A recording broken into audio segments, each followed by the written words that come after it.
Hello, welcome to class.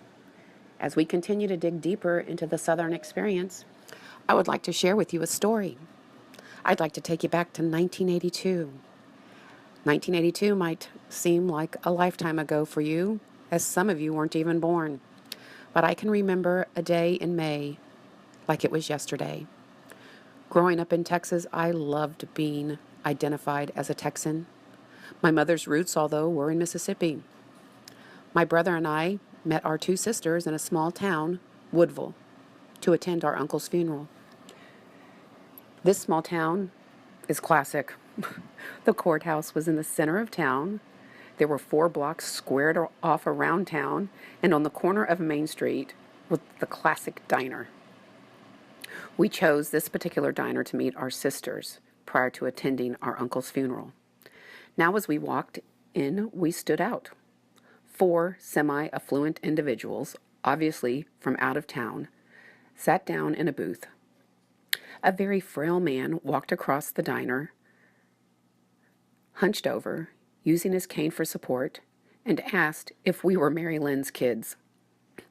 We knew we were in a small town at that point in time, if they knew who we were. My brother, being the representative of the family, acknowledged the gentleman and said, "Yes, sir, we are." The older gentleman looked at all 4 of us and said, "You don't look like the Bunch family," referring to our mom's side. He then asked if we were here for our uncle's funeral, referring to Claude, who had recently passed. My brother once again acknowledged him and stated, "Yes, sir, we are." Through his big, brown, beautiful eyes, sunken within his weathered face, he introduced himself through a smile and asked if he could pull up a chair and sit down. He stated his name was Charlie. He grew up on Bunch land. He and his family were sharecroppers in the 50s and 60s, although there was very little sharing. He went on to tell us how Uncle Claude and the Bunch boys would not be missed. He told us numerous stories of how the Bunch boys and Claude would take him fishing.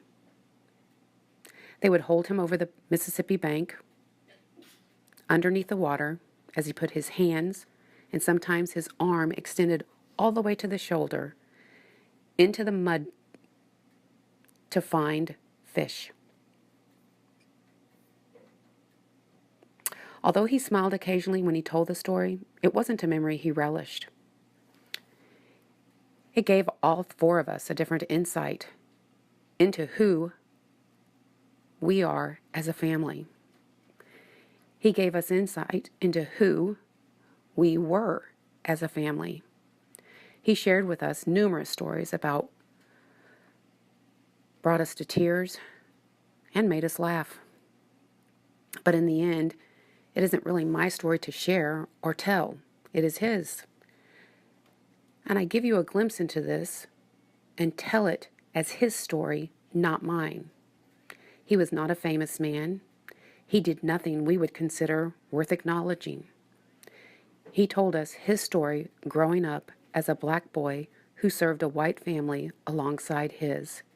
He shared his story so that we could know the Bunch boys as he knew them all too well. He shared his story so that his memory could live on.